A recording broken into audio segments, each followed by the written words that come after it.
Jeremy here, Middle Music Meltdown, back with another video. It's that time of the month again, guys. We passed October, so I've got my picks from my favorite albums from the month of October 2025. And I have to say right off the top, guys, this is by far, I'd say, the best month for releases of the whole year. After last month, I didn't think it could get much better. Last month, we had Electrocutioner, we had Condition Critical, we had Violator, we had Last Wretch.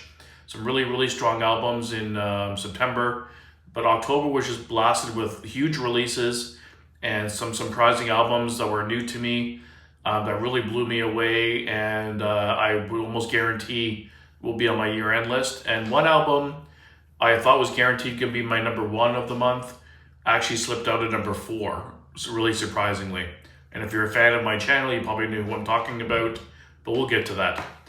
And this is also the month I've reviewed more albums than I have ever on the channel. I reviewed 31 albums this month, which is by far the most I've ever done. So I definitely heard a lot of new music this month as well. So just some quick honorable mentions. And I normally do top 5, but as you can see from the thumbnail, I bumped it up to 10 just because there's so many good albums I wanted to give praise to and really bring to people's attention that I thought were just killer this month. And I'll pretty much list the other albums I reviewed in my honorable mentions, just because they were just noteworthy as well as some really good stuff. So some quick honorable mentions. We got Mission Jupiter with Aftermath. Really good kind of hard rock, ambient kind of music, really good band. Definitely check it out. We've got Turn Cold, Violent Breed, a new crossover thrash band I was introduced to, really good stuff. Supersonic Dragon Wagon, still maybe the best band name of the month. Really good stoner, psychedelic kind of rock. Really good stuff.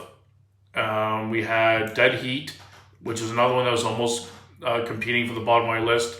There's a couple that didn't make my top 10 that were like 8.5 scores or 8 that were really high scoring but didn't quite make the list. But I was kind of bubbling underneath. I couldn't decide to put them in or not. That was one of them. Dead Heat for sure was one. Pandemic Outbreak, another great death thrash metal band I discovered this year, really good stuff. We got Mount Slatra, really good band from the UK, good thrash band debut.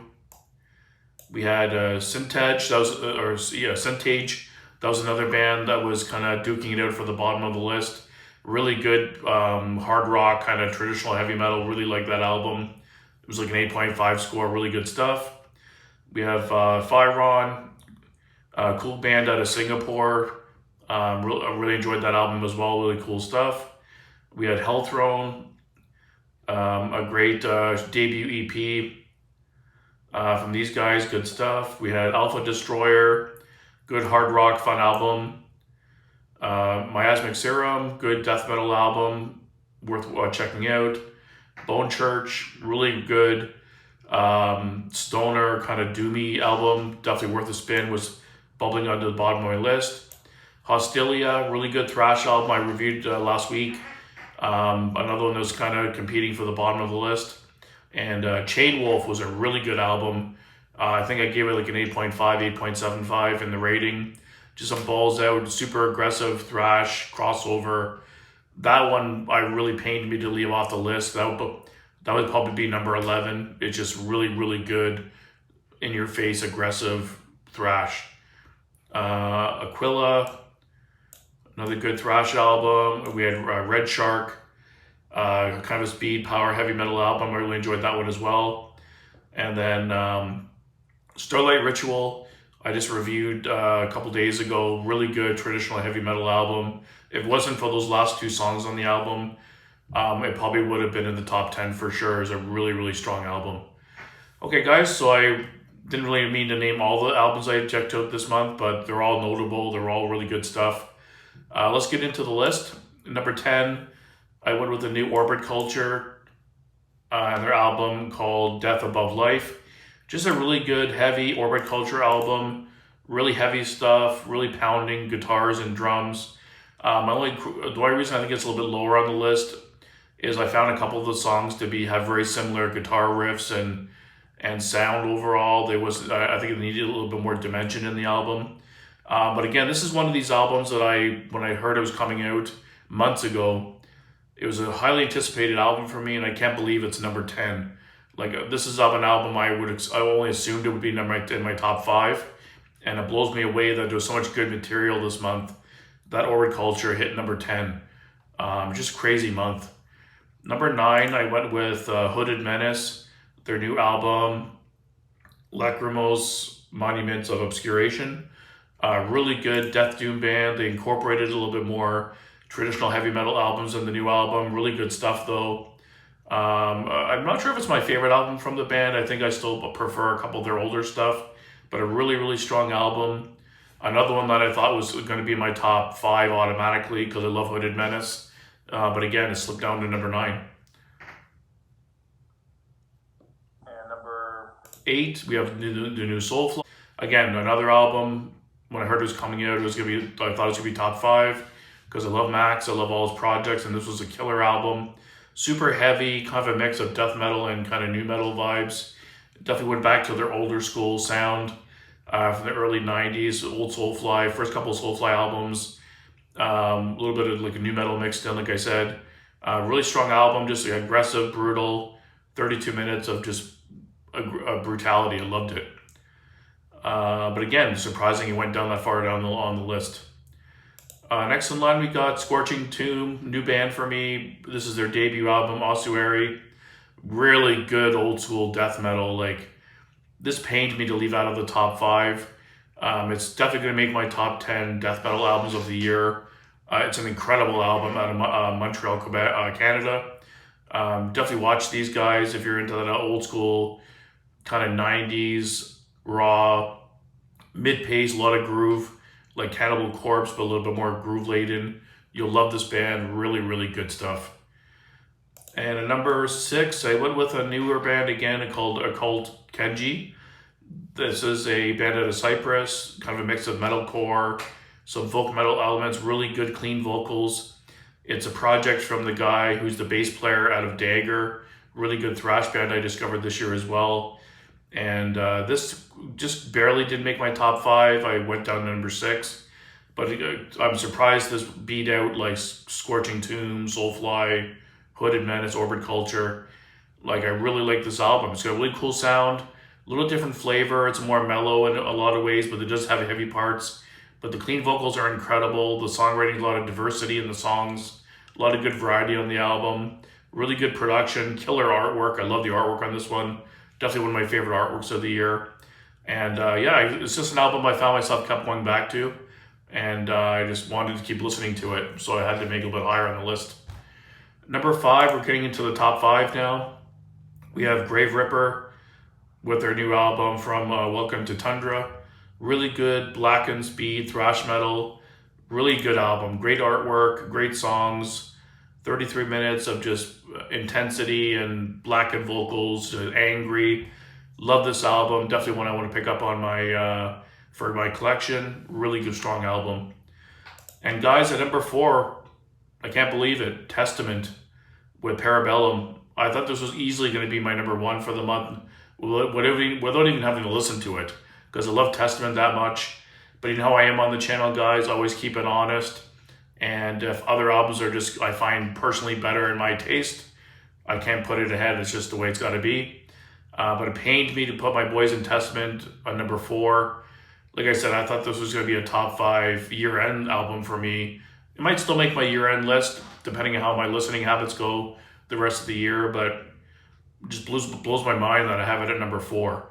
But a really strong album. But those blackened vocals from Peterson just still kind of irk me the wrong way. I just don't like the black metal style vocals mixed in. I love the intensity of the album. I love the brutality, the heaviness of it. Definitely one of their heaviest albums, probably since Formation of Damnation. Super heavy album, but like I said, the blackened fusion of the music in it just didn't really sit well with me for some reason. I don't hate it, but just those blackened vocals mixed in, just I can't get over it. Something about it I just don't like.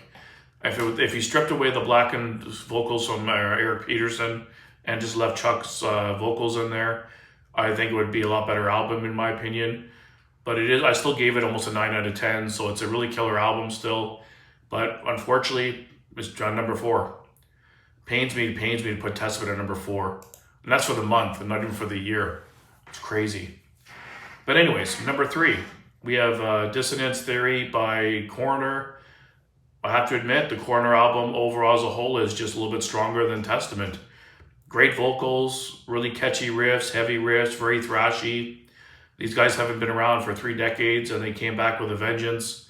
Note Dark Angel, This Is How It's Done, when you want to do a comeback album. And I was never like even a Monster Coroner fan, to be honest, even from back in the day. It's a band I got into much later in my listening habits. And but yeah, I love the new album. It's killer. There's no denying how good it is. And there's been a lot of hype on the album for a lot of people to have it on their year-end list. I think it's a really, really strong thrash album. And my number 1 and 2 might really shock some people. The one I had at number 2, I was originally going to put at number 1 because the one I'm about to say was the only album in the October I gave a perfect 10 out of 10 score. But it is still my number 2, only because the one I decided to put at number 1, I initially gave an easy 9 ranking right away. But after listening to it more and more the last week or two, I just fell in love with it even more, and it's bumped up to a 10 out of 10 for me. It's like perfect album, and I slotted it at number 1 just because I just keep listening to it. I can't stop listening to it. It's pretty close between 1 and 2. They're really tied almost, but they're very different styles of music, but I keep going back to both of them the most, even more than Testament or anything else. So number 2, I have Struck a Nerve, my favorite thrash album of October. Sue me, guys, it is what it is. I can't stop listening to this album. It just reminds me so much of Power Trip and that sound, and I fucking love it. It's just so heavy and thrashy, and I love the vocals. I love the more simplistic guitar riffs, but they're earworms and just heavy, get your head banging. I just love everything about this album. It's killer album. So yeah, my favorite thrash album of October. Can't believe it, but 10 out of 10 score. If you haven't checked these guys out, please check them out.